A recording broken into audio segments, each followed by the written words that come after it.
నగరంలోని ముబారక్ నగర్లో గల ఆర్బీవీఆర్ఆర్ పాఠశాలలో క్రీడా దినోత్సవ ప్రారంభోత్సవ వేడుకలు ప్రారంభమయ్యాయి. సొసైటీ అధ్యక్షుడు మహేందర్ రెడ్డి ఉపాధ్యాయులు ఈ కార్యక్రమంలో పాల్గొన్నారు. మహారాష్ట్రలో భూకంపం సంభవించింది. హింగోలీలో బుధవారం ఉదయం 7:14 ప్రాంతంలో భూమి ఒక్కసారిగా కంపించింది. రిక్టర్ స్కేలుపై భూకంపం తీవ్రత 4.5గా నమోదైనట్లు నేషనల్ సెంటర్ ఆఫ్ సిస్మాలజీ వెల్లడించింది. రాష్ట్ర ఆర్థిక రంగాన్ని సరిగ్గా నడపడం చేతకాని రేవంత్ సర్కార్ ఇప్పుడు నిధుల సమీకరణకు ఒక ప్రమాదకరమైన మార్గం ఎంచుకున్నదని బీఆర్ఎస్ వర్కింగ్ ప్రెసిడెంట్ కేటీఆర్ పేర్కొన్నారు.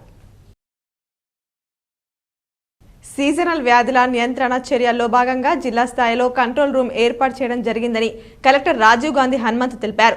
జిల్లా వ్యాప్తంగా ఎక్కడైనా సీజనల్ వ్యాధులు సోకితే సెల్ నంబర్లు 7386429323 90597 64785కు కాల్ చేసి కంట్రోల్ రూమ్కు సమాచారం అందించాలని సూచించారు.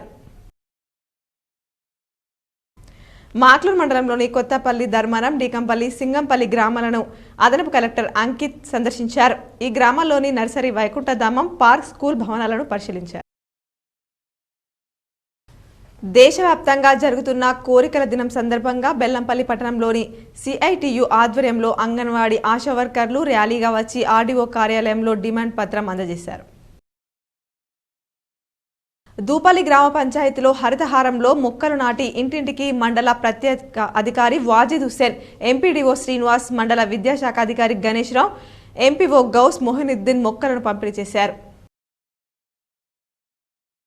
జక్రన్పల్లి మండలం కొలిపాక్ గ్రామ BRS party social media warrior Telangana Jagruthi అధ్యక్షుడు అజయ్ పుట్టినరోజు సందర్భంగా కొలిపాక్ గ్రామంలో ఉన్న గ్రామ పంచాయతీ అంగన్వాడీ కేంద్రాల్లో చిన్నపిల్లలకు బిస్కెట్ ప్యాకెట్ పంపిణీ చేశారు.